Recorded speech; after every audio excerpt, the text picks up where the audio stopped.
میرے بھائیوں، دوستوں، قابل احترام بہنوں، بیٹیوں، عزیز بچوں اور بچیوں،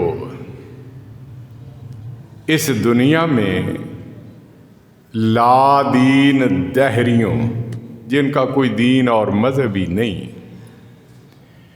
ان کے سوا جتنے بھی لوگ ہیں وہ اللہ کو مانتے ہیں، اور ہر طبقے کے لوگوں کی یہ خواہش ہے کہ انہیں اللہ کی محبت اور پیار حاصل ہو جائے تاکہ وہ کامیابی اور کامرانی سے ہمکنار ہو سکیں۔ اللہ کی محبت اور پیار کس طرح ملتا ہے، اس کے بارے میں مختلف آراء ہیں۔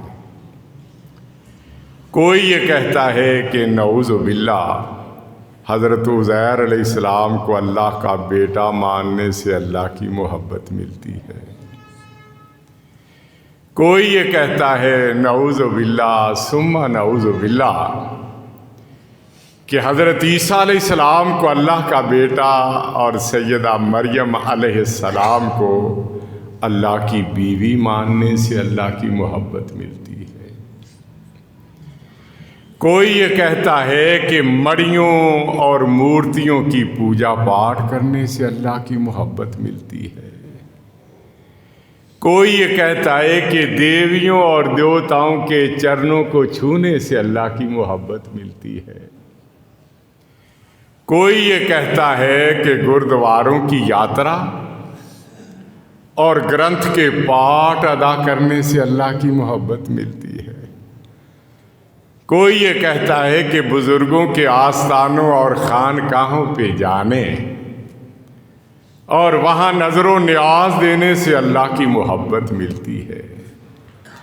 الغرض اتنی باتیں کہ انسان حیران ہو جاتا ہے کہ ان میں سے کس کو غلط کہے، کس کو صحیح مانے، کس راستے کو ترک کرے اور کس راستے کو اپنائے۔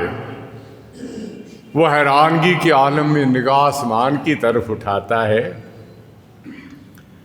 اور عرض کرتا ہے اللہ میں تیری محبت اور پیار کا طالب ہوں۔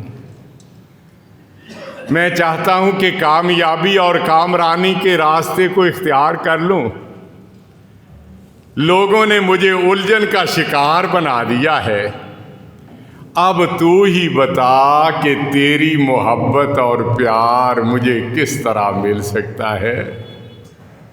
تو پھر وہاں سے آواز آتی ہے قل ان کنتم تحبون اللہ فاتبعونی یحببکم اللہ ویغفر لکم ذنوبکم واللہ غفور رحیم۔ اے میرے پیارے حبیب صلی اللہ علیہ وسلم، آپ اعلان کر دیں کہ اگر تم اللہ سے محبت اور پیار کرتے ہو، اس کا قرب اور نزدیکی چاہتے ہو، کامیاب اور کامران ہونا چاہتے ہو، تو اس کا صرف ایک ہی راستہ ہے کہ تم میری پیروی کر لو۔ تم میری پیروی کرو گے، میرے نقش قدم پہ چلو گے تو اللہ تمہیں اپنا محبوب بنا لے گا۔ اللہ کی محبت حاصل کرنے کا صرف ایک ہی راستہ ہے، کوئی دوسرا راستہ نہیں، اور وہ راستہ حضرت محمد مصطفیٰ احمد مجتبیٰ صلی اللہ علیہ وسلم کی اتباع، اطاعت، تابع داری، فرما برداری اور نقش قدم پہ چلنا ہے۔ اللہ ہمیں اپنے حبیب کے نقش قدم پہ چلنے کی سعادت عطا فرما اور اپنے محبوب بندوں اور بندیوں میں شامل فرما لے۔ جب یہ دنیا وجود میں نہیں آئی تھی، اللہ تعالیٰ نے عالم ارواح میں حضرت آدم علیہ السلام سے لے کے حضرت عیسیٰ علیہ السلام تک